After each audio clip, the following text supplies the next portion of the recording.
Foarte frumos mesajul acestei cântări. Ceea ce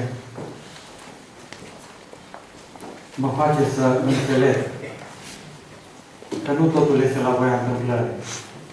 Cuvântul care a fost vestit înainte, un mesaj minunat, mesajul acestei cântări. Și totuși,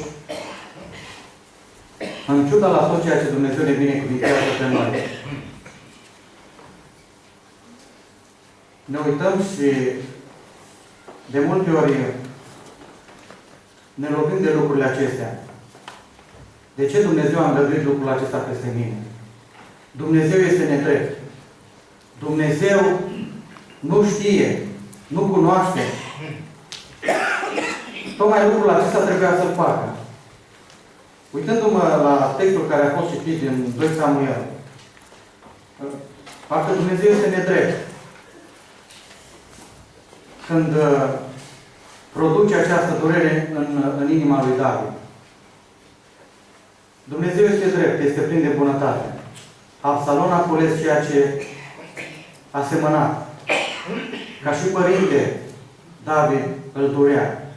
De multe ori și noi facem și ne asemănăm la fel ca David. Ne tânguim. Și poate, într-o anumită măsură, avem dreptate.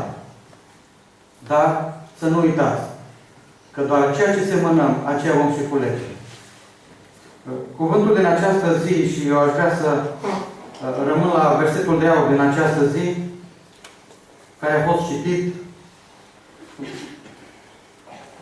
Aș vrea ca Dumnezeu să ne dea înțelepciune și pricepere. Ca în această zi, El să ne facă conștienți pe noi. Să ne readucă aminte că noi nu vom culege decât doar ceea ce semănăm. Spunea cuvântul astfel. Apoi, pofta, când a zămislit, dă naștere păcatului și păcatul odată înfăptuit aduce moarte. Dacă ne uităm doar la acest verset, putem scoate câteva cuvinte de aici de care să ne legăm și să înțelegem acest verset. Dar înainte de a intra în această temă, aș dori să dau citire la versetul 13. 14 și 15. Să facem o legătură între ele și după aceea să vedem ce vrea Dumnezeu să ne vorbească. Cuvântul Domnului spune astfel. Nimeni, când este ispitit, să nu zică. Sunt ispitit de Dumnezeu. Căci Dumnezeu nu poate fi ispitit ca să facă rău. Și El însuși nu ispitește pe nimeni. Ci fiecare este ispitit când este atras de pofta lui însuși și moment. Apoi, pofta, când a zămislit, dă naștere păcatului și păcatul ăla înfăptuit aduce moarte. Un prim lucru care trebuie să fim vegheatori și să luăm aminte este să nu-L acuzăm pe Dumnezeu niciodată. Că El este Cel care ne duce pe noi în ispită. Nu. Pentru că Dumnezeu este atât de sfânt încât El nu poate să ispitească. El nu poate să ispitească pentru că ne iubește foarte mult pe noi. Nu numai că este sfânt, El este plin și de iubire față de noi. Natura Lui și dragostea Lui față de noi sunt două atribute care ar trebui să ne dea de gândit și să fim conștienți că Dumnezeu nu ne va ispiti niciodată și din contră, El este Cel care ne va întări și ne va da putere ca să mergem mai departe. Noi suntem cei care transformăm. Ne spune cuvântul că Dumnezeu, și avem atâtea exemple pe paginile Sfintelor Scripturi, că Dumnezeu încearcă, când într-un fel, când în altul pe om. Dacă m-aș opri doar la Avram, atunci când a trebuit să-l aducă ca jertfă pe Isaac, el putea să spună că Dumnezeu doar l-a ispitit. De ce nu l-a lăsat? Nu să ducă până la capăt? Nu. Dumnezeu l-a încercat pe Avram. Să vadă încrederea lui în el. Mai sunt multe exemple ca acestea în care Dumnezeu îngăduie. Îmi aduc aminte de de David, după ce a fost uns, Dumnezeu l-a dat pe Saul, pe împăratul Saul, i l-a dat în mâini. De 2 ori găsim scris pe paginile Sfintelor Scripturi că David putea să îl omoare pe Saul. Și slujitorul lui spunea, doar îngăduie lucrul acesta. Și dintr-o lovitură. Și David ce spune? David a răbdat. El a așteptat timpul în care Dumnezeu îl va ridica. El n-a grăbit în cununarea lui. N-a grăbit-o. Spun lucrul acesta pentru că noi de multe ori în încercările prin care trecem, noi transformăm încercările acelea în ispite și spunem că dacă Dumnezeu știa că o să pic, de ce nu a îndepărtat din fața mea? Dar nu, Dumnezeu nu îngăduie încercarea peste noi ca noi să picăm, ci El vrea ca noi să fim vegheatori, să ne încredem în El. Ca El să facă lucrarea Lui de slavă, lăudați pe numele. Uitându-ne în aceste 3 versete care le-am citit, doresc să scoatem în evidență și să ne oprim puțin, să vorbim despre poftă. Ne spune în versetul 14, fiecare este ispitit când este atras de pofta lui însuși și momit. Noi nu cădem în ispită dacă am fi vegheatori la ceea ce Dumnezeu a pus în noi și ceea ce Dumnezeu ne-a înzestrat. Pofta aceasta în sine este bună. Deci noi ca și oameni, dacă n-am poftit, dacă nu am dorit, dacă n-am avea dorințe, noi n-am existat propriu zis, nu? Dacă n-am avea poftă să mâncăm, dacă nu ne-ar fi sete, n-am avea dorința aceasta și n-ar vrea să merg pe o are mai largă, să vorbesc despre fiecare. Doresc să mă opresc doar la acestea necesare trupului nostru. Bineînțeles că ele sunt mai multe. Dacă noi am ști să ne ocupăm doar și să ne încadrăm în baremul lăsat de Dumnezeu, pofta aceasta este benefică și este o binecuvântare pentru noi. Dacă n-am mâncat, dacă n-am bea apă, dacă nu ne-am odihnit, n-am mai existat atunci. Am cădea, am picat jos, am murit. Dar Dumnezeu le-a lăsat și a lăsat pofta aceasta în noi, ca noi să putem să mergem mai departe în călătoria pe acest pământ și să Dumnezeu să-și facă lucrarea în dreptul nostru. Este greșit să poftim și să mă gândesc la mâncare. Este un lucru natural să mănânci. Dar nu este un lucru bun când te îmbui cu mâncare. Atunci este păcat. Când ne îmbuibăm cu mâncare. Nu este păcat să te odihnești. Să te pui și să dormi. E un lucru normal să te odihnești. Dar este un păcat când odihna aceea ajunge într-o stare de lene. Și în loc să mă ocup doar să fiu eu, să mă odihnesc, merg mai departe. Și sunt un puturos. Și mie trebuie să mă refac o săptămână și dorm una într-una. Nu este bine. Dacă lăsăm poftele acestea să fie în voia lui Dumnezeu, ele sunt o binecuvântare pentru noi. Dar scoțându-le sau profitând de ele mai mult, ele ne duc pe noi și ne fac să păcătuim. De aceea zic, Doamne, privește cu milă și îndurare spre noi. Poftele acestea sunt necesare și sunt trebuincioase pentru noi. Problema este că ele să ne slujească pe noi, ci nu noi pe ele. În momentul în care noi slujim poftele, dorințele din inima noastră, noi devenim dependenți de mâncare, dependenți de somn, dependenți de, știu eu, și ar mai fi multe de spus. Fie ca Dumnezeu să ne dea înțelepciune și putere să mergem mai departe. Dacă dorim să fim niște oameni care să putem să ne înfrânăm și să fim niște oameni să rămânem în voia Domnului, să ne bucurăm de ceea ce Dumnezeu ne-a încredințat nouă, trupul acesta, este să rămânem aproape de El. Și prin Iisus Hristos noi vom ieși mai mult decât doritori. Lăudați să fie Domnul. Un alt cuvânt care îl găsesc aici este, și spune în ultima parte a versetului, este cuvântul momit. Și mi-a dat mult de gândit cuvântul acesta. Ispita niciodată nu o să vină cu adevărata ei față. Nu o să vină. Ea o să vină tot timpul cu o față schimbată, mai atrăgătoare. Gândiți-vă la capcana care o pune un vânător să prindă un vânat. Dacă ar fi propriu-zis numai capcana pus acolo, să să o vadă respectivul animal, nu? Ar sări? Nu, n-ar sări. Gândiți-vă la cârligul de la o undiță, al unui pescar. Să dai numai cu cârligul și să-l arunci în apă. S-ar duce peștele să muște din el. Niciodată nu s-ar întâmpla lucrul acesta. De fiecare dată când va veni o ispită și ne va ispiti pe noi, este și ea va avea o înfățișare mult mai frumoasă, nu înfățișare adevărată.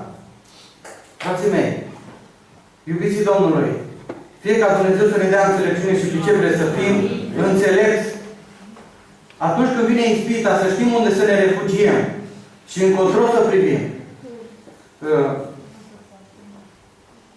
Așa cum vă spuneam, ispita vine, dar ea nu vine în adevărata înfățișare. Ea vine cu o altă înfățișare.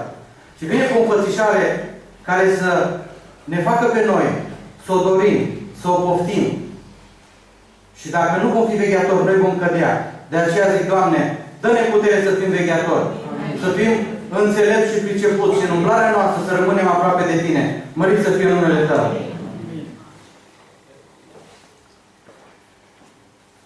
Mă gândesc la momentul în care Avram era împreună cu Lot și ei trebuiau să hotărască, să spună, dacă îi spune Avram lui Lot, dacă tu vei merge în dreapta, eu voi merge în stânga. Dacă tu vei merge în stânga, eu voi merge în partea cealaltă. Aș vrea să vă gândiți la Lot. Când a privit cu ochii lui înspre câmpia. Cum i s-a părut câmpia aceea? Bună.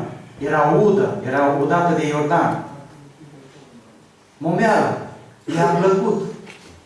A vrut pentru el mai mult. Și știm cu toții câte pierderi și câte era să-și piardă viața. S-a apropiat prea mult de Sodoma. Dacă ne-am gândit puțin la David când stătea pe templu și când se uita de acolo și o vedea pe Batșeva, când soțul ei, Urie, era în armată,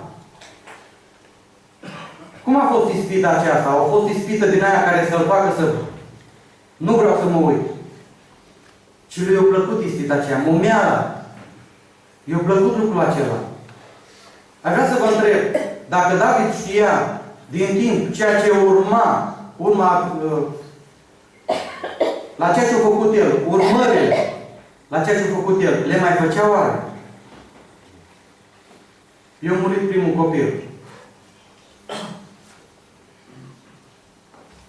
Fata lui a fost batjocorită de Amnon. A murit Amnon. Absalom. Câte n-au venit peste el? De ce? Pentru că potrivnicul este șiret. Și zic, Doamne, dă-ne înțelepciune. Ne spune cuvântul și ne face o asemănare. Fiți la răutate ca porumbei. Blânzi ca porumbei. Iar înțelepți ca șerpi. Zic, Doamne, dă-ne înțelepciune și pricepere. Când mă gândesc la Domnul Iisus Hristos, când a fost ispitit și a fost dus în pustie, îmi aduc aminte că potrivnicul la fel a venit și a spus, tu, păi poruncește pietrele acestea să se facă pâine. Vedeți cu ce vine diavolul, ispita? Cu ceva ce îi place trupului acestuia. E un lucru necesar. Poruncește. L-a dus pe streașina templului și spune că i-a arătat. Închină-te mie. Și ție ți le dau pe toate. La fel un lucru să privirea aceasta. De multe ori și noi greșim. Frații mei, îmi place așa de mult de Domnul Iisus Hristos. El este și modelul nostru în călătoria noastră pe acest pământ. El îi răspunde potrivnicului. Este scris. De fiecare dată este scris. Dacă noi vom cunoaște cuvântul, dacă noi vom stărui asupra cuvântului, vom ști să ne împotrivim potrivnicului. Și vom veni și vom spune asemenea cum Domnul Iisus Hristos a spus. Este scris. Este scris. Și eu trebuie să fac lucrurile acestea. Dacă mergem mai departe și găsim în versetul 15 Apoi pofta când a zămislit, dă naștere păcatului. Prin zămislirea acestei pofte se dă naștere păcatului, a neascultării. Neascultării de Cuvântul lui Dumnezeu. Și în loc să putem să venim înaintea potrivului și să-i spunem că așa este scris, noi mergem înainte și facem. Și nu ne dăm seama. Și devenim niște copii neascultători. Viața de credință, viața noastră în umblarea pe acest pământ trebuie să fie o viață care să se bazeze mai mult pe voință. Mai mult pe voință. Viața copiilor se bazează pe sentimente. Ei nu știu să iei anumite hotărâri. Dar noi, ca și oameni maturi, noi știm să luăm anumite hotărâri în dreptul lor. Și să le dăm anumite direcții. Dacă ei se bazează pe și acțiunea lor este pe sentimente, viața noastră ca și credincioși trebuie să fie o viață care se bazeze pe voință. Ați auzit de atâtea ori cuvintele acestea și chiar eu, și Dumnezeu mi-a vorbit prin cuvântul acesta. Am spus cuvintele acestea. N-am avut timp să citesc cuvântul. N-am avut timp să mă rog. N-am avut timp să mă duc acolo. De ce? Pentru că am găsit ceva să pun înainte. Dar când Dumnezeu îți vorbește, când îți spune, tu trebuie să faci lucrul acela. Nu am făcut. De ce? Pentru că n-am fost eu hotărât, n-am avut voința aceea, determinarea aceea. Pentru că le-aș fi lăsat pe toate. Mi-aduc aminte de sora Moca. Mă întâlneam cu ea pe stradă și spunea, am uitat la ceas și am văzut că era 5:30, trebuia să vin la biserică. Ștergeam geamul. Lăsam geamul zoios așa cum era, n-apucam să șterg tot. Ligheanul lângă geam, cârpa lângă, mă duceam, mă îmbrăcam și eram la biserică. Avea voință, avea dorință în inimă. De multe ori, noi nu avem voința aceasta. Ne lăsăm copleșiți de sentimente. Păi cum să mă duc? Păi nu să las chiar acolo.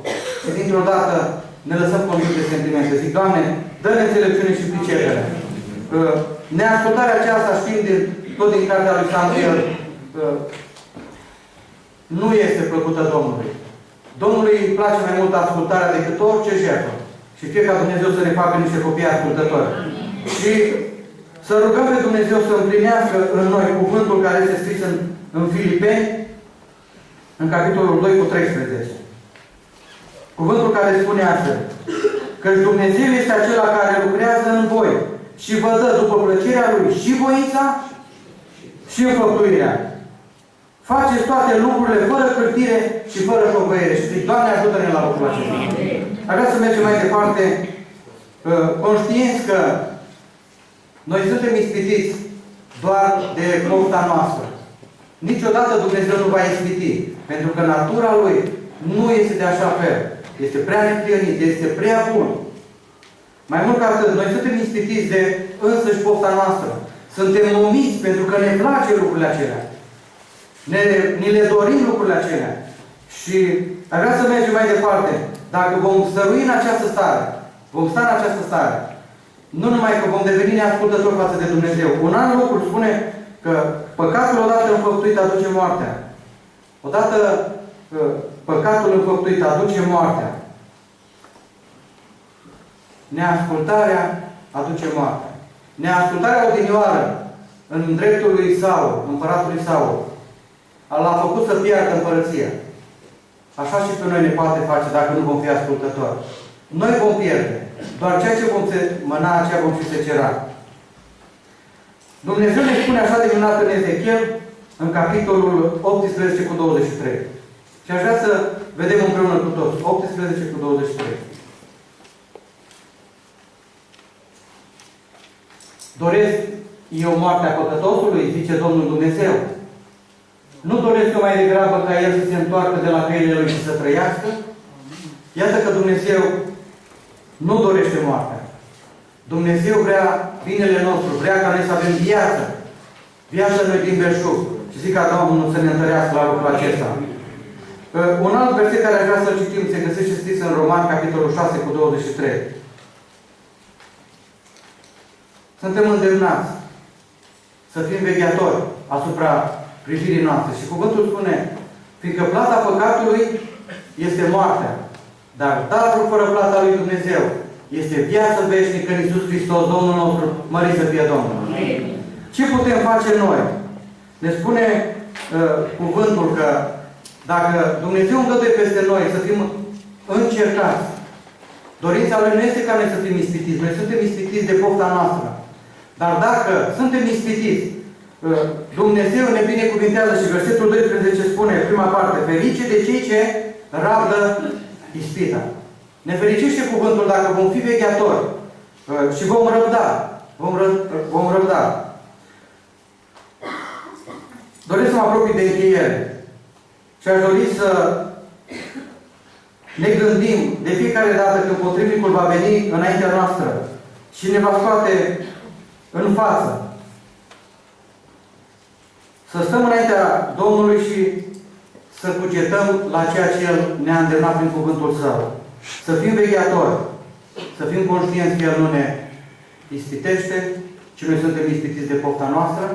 Să fim conștienți că dacă vom rămâne acolo și vom stărui asupra poftei noastre, vom fi momiți. Și dacă vom fi momiți, noi vom fi cei care vom pierde cel mai mult.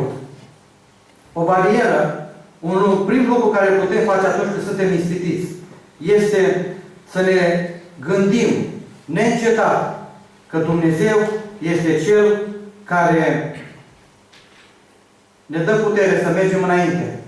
El este Cel care ne păzește. El este Cel care va judeca. El este Cel care va judeca. Și să fim conștienți că pentru orice acțiune vom face, noi vom răspunde. Un alt lucru care îl putem face atunci când suntem ispitiți este să ne aducem necurmat aminte de bunătatea lui Dumnezeu, de dragostea lui Dumnezeu revărsată peste noi. Și, bineînțeles, ar fi versete multe de spus. Ar fi de adus atâtea dovezi de bunătatea lui Dumnezeu. Dar în această zi, cuvântul ne spune să ne oprim și să ne uităm în jur. Și să vedem bunătatea lui Dumnezeu. Un alt lucru care putem să-l facem atunci când suntem ispitiți este să ne oprim și să ne uităm înăuntru nostru. Cum ne-a binecuvântat Dumnezeu. Cum El, prin Domnul Iisus Hristos, ne-a scos din lumea aceasta. Ne-a pus picioarele pe stâncă. Slăvit să fie numele Lui. Amin. Suntem născuți dintr-o naștere nu firească. Suntem născuți din Dumnezeu. Slăvit să fie numele Lui. Amin. De aceea aș dori ca Dumnezeu să ne dea înțelepciune și pricepere. Amin. Să nu uitați niciodată. Noi nu vom fi ispitiți de Dumnezeu. Dumnezeu nu ne ispitește și nu va fi ispitit niciodată. Pentru că natura Lui este una care nu permite lucrurile acestea. Un alt lucru care aș dori să ne aducem aminte este că Dumnezeu nu este vinovat dacă noi păcătuim. Noi suntem vinovați, pentru că noi nu suntem vegheatori asupra comportamentului nostru, asupra pornirilor noastre, asupra privirii, vorbirii noastre. De aceea zic, Dumnezeu să ne dea înțelepciune și pricepere. Și aș dori să închei cu versetul 16, care spune astfel: nu vă înșelați, prea iubiții mei, frate. Nu vă înșelați. Dacă noi nu vom fi vegheatori asupra cuvântului, noi nu vom ști cum să stăm înaintea potrivnicului. Dacă noi nu vom veghea asupra ființelor noastre, dacă noi nu vom avea ochii deschiși să vedem bunătatea Domnului, să fim conștienți că Dumnezeu va aduce orice faptă la judecată. Dumnezeu este Cel care ne spune în această zi: nu vă înșelați, prea iubiților. Spune cuvântul lui Dumnezeu: ce seamănă omul, aceea va și secera. Și zic ca Dumnezeu să ne ajute să secerăm în Duhul, ca astfel să culegem în Duhul viață veșnică. Amin.